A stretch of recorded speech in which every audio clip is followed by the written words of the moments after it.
Salut, bienvenue sur Diaspo Agro avec moi, c'est Frédéric. Aujourd'hui, nous allons aborder le thème de comment vendre les sujets pendant les fêtes, parce que nous sommes à l'approche, parce que nous sommes à 2 jours de la fête de Ramadan, nous sommes à quelques jours de la fête de Pâques.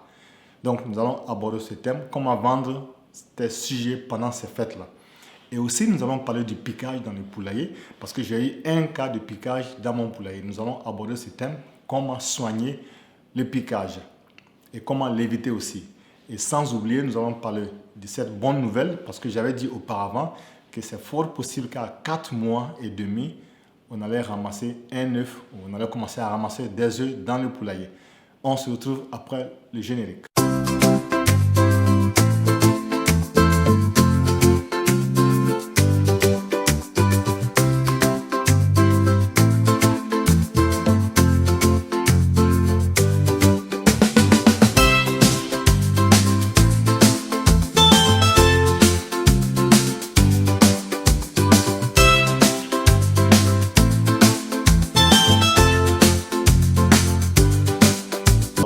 Si tu as un cas de piquage dans ton poulailler, il faut savoir que tu dois avoir soit une carence en fer ou en calcium.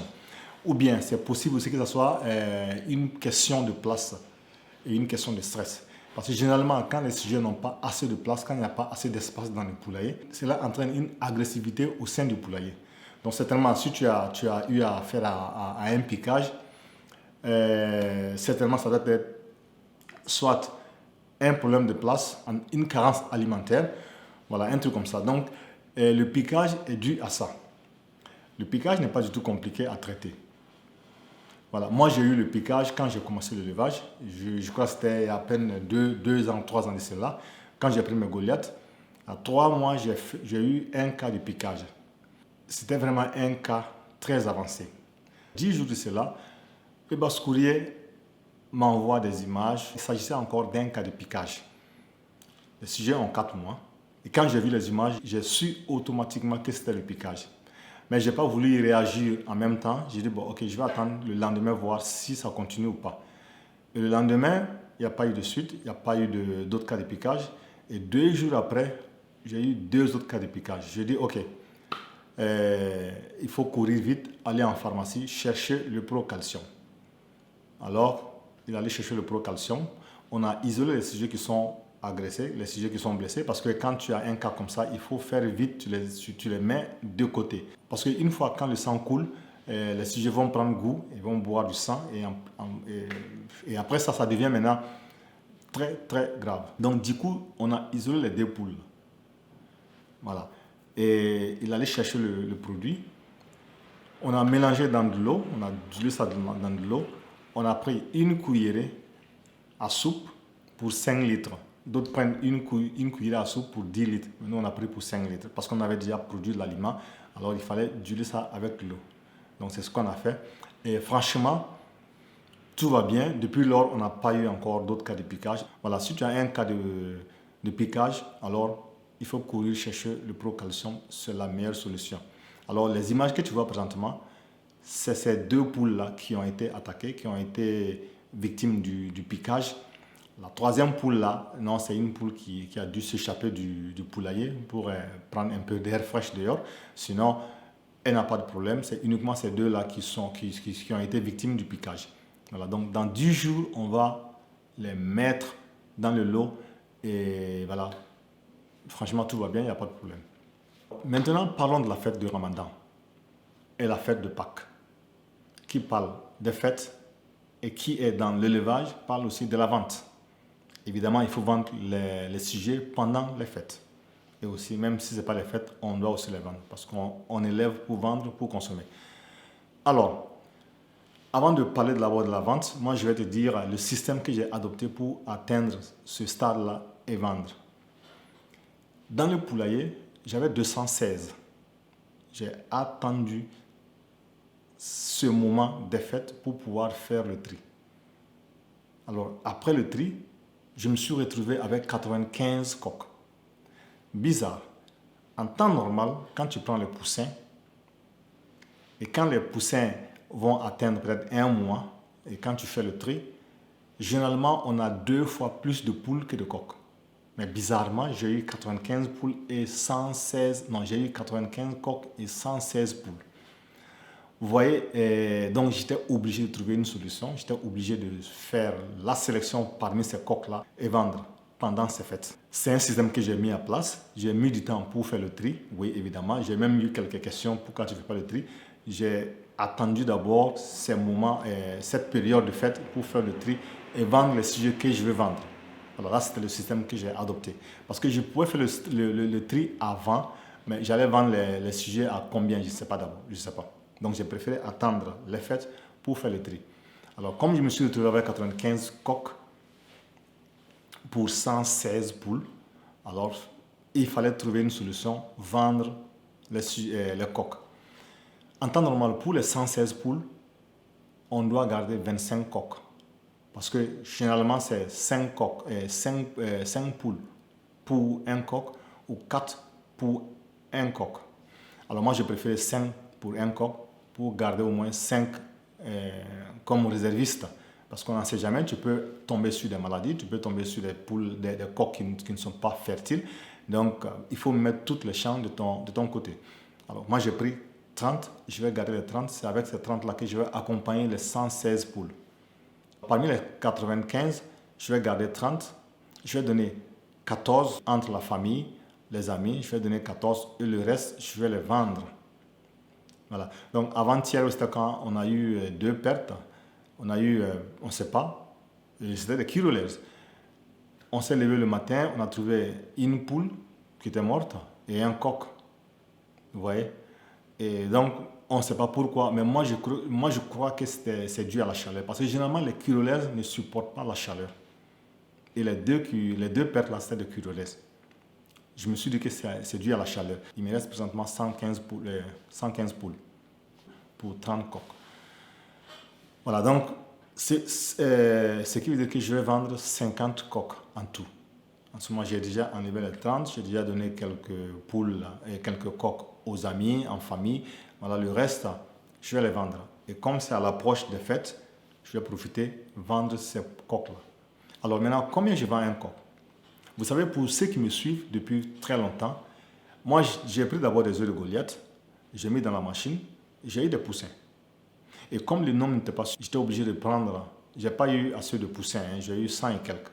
Sur 9 alvéoles que j'ai pris, j'ai eu 100 et quelques. Et donc j'ai préféré prendre 100 kilolaires chez quelqu'un d'autre. J'ai pris 50 là, 50 à droite. Et j'ai fait un métissage.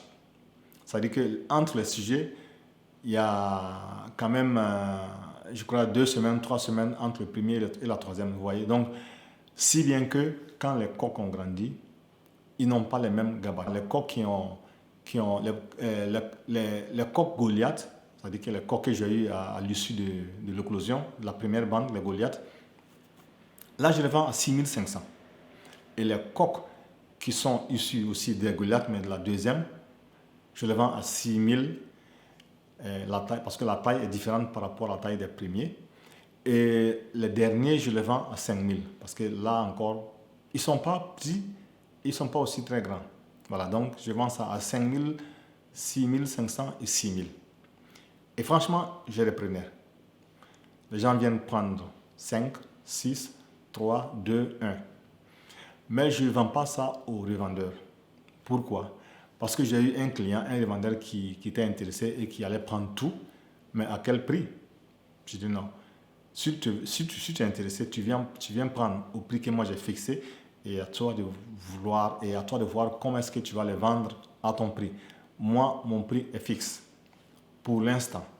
Donc, moi, je ne vends pas ça aux revendeurs présentement. Je vais essayer de vendre aux consommateurs avec une vente directe. Alors donc, c'est comme ça. J'ai vendu mes sujets qui sont en train de vendre présentement. Et nous sommes à quelques jours de la fête de Ramadan. Si je n'ai pas pu écouler tous les sujets, je vais attendre un peu encore pendant les fêtes de Pâques. Voilà, mais espérons que ça ne va pas atteindre la fête de Pâques parce que c'est des dépenses aussi pour les alimenter et tout. Voilà. Voilà. Et l'autre thème que je voulais aussi aborder, c'est j'ai constaté une séparation, une division dans le poulailler. Un jour, le vétérinaire m'a appelé Parce que je lui avais dit d'aller voir l'état de santé, comment va le poulailler, comment les sujets se comportent, s'il n'y a pas de problème. Effectivement, il est arrivé, il a constaté.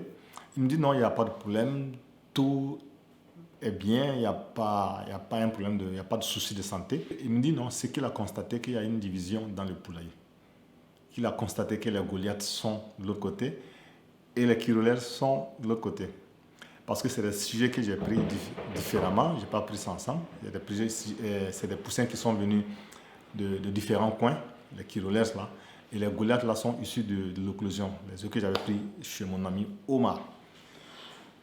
Voilà, donc il a remarqué qu'il y a une division. Je ne vais pas dire ça, je ne vais pas dire que c'est du racisme entre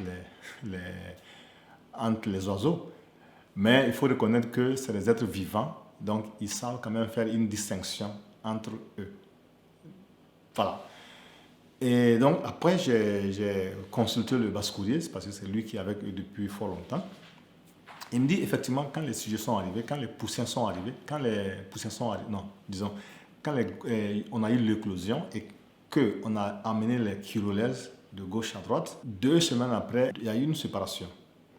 Il y avait des sujets qui étaient à gauche et des poussins qui étaient à droite. Donc, ils ont grandi avec ça. Vous voyez? Et maintenant, quand ils ont grandi, il a constaté que les sujets qui sont à droite, c'est des Goliaths. Et ceux-là qui sont à gauche, c'est les Kyrolers. On peut les distinguer, hein? On peut les distinguer. Si tu connais bien ces races-là, tu peux les distinguer sans problème. Voilà. Et je connais bien les géniteurs de ces Goliaths-là, parce que j'ai pris ça avec mon ami Omar. Donc je le connais très bien. J'ai vu ça. J'ai vu ces sujets depuis fort longtemps. J'ai vu les images et je connais les poussins qui sont issus de ces géniteurs-là. Vous voyez? Et quand il m'a envoyé les images, j'ai remarqué aussi qu'effectivement, c'était un cas comme ça. Il y avait rien que des Goliaths. En fait, pas à 100%, parce que j'ai constaté aussi quelques Kyrolers là-bas. Mais 90% des sujets qui étaient à droite, c'était des Goliaths. Et 90% des sujets qui étaient à gauche, des Kyrolers. Je ne sais pas si c'est dû à la distinction de race, ou bien c'est du hasard, ou bien chacun cherche son ami. Franchement, c'est un truc que je n'ai pas compris. Si tu as eu un cas dans ton poulailler, fais-moi le commentaire et on va essayer de voir c'est quoi exactement, parce que moi, je ne comprends pas. Voilà. Et maintenant, nous allons aborder un sujet très, très important aussi, une bonne nouvelle. Pour ceux qui me suivent depuis fort longtemps, j'avais dit que c'est fort possible qu'à 4 mois et demi, on allait ramasser des œufs, ou soit on allait ramasser un œuf. Pourquoi j'ai dit ça? Parce que j'ai constaté que l'évolution des sujets, l'évolution des poussins était vraiment rapide, l'alimentation était correcte, le nettoyage, l'hygiène, en fait, il n'y avait pas un problème de maladie. Franchement, tout était bien, tout était correct. Voilà. Donc c'est pour cela que j'ai dit que c'est fort possible qu'à 4 mois et demi, on va ramasser un œuf. Alors, hier, un œuf. Mais c'était la première bande qui est sortie à l'issue des œufs que j'ai pris avec Omar. Et les poussins sont sortis le 8, le 9 et le 10. D'autres sont sortis, non, le 7, je ne crois pas. Le 8, 9, 10.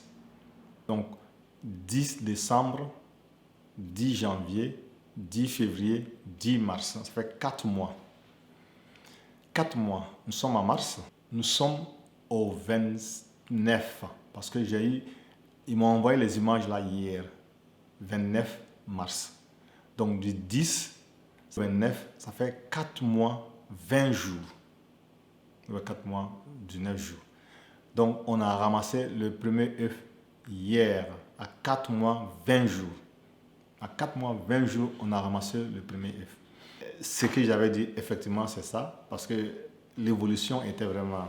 Ça se voyait venir. Donc, quand tu fais bien les choses, quand tout est bien, s'il n'y a pas de problème, je crois que tu vas commencer à ramasser les œufs le plus vite possible. Mais c'est un œuf prématuré. Officiellement, les sujets entrent en ponte à partir du 6e mois. Voilà, là c'est prématuré.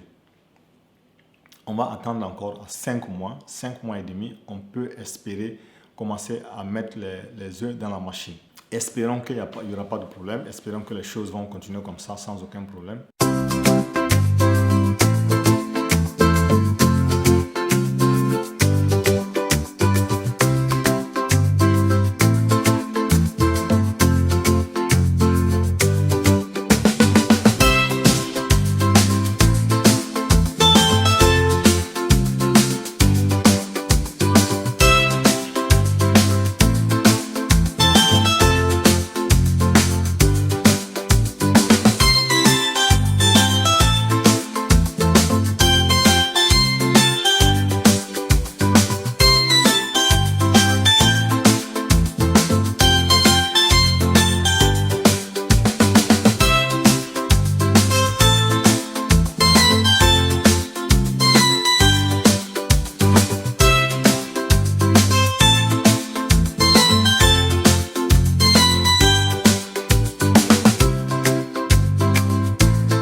J'espère que tu as aimé la vidéo.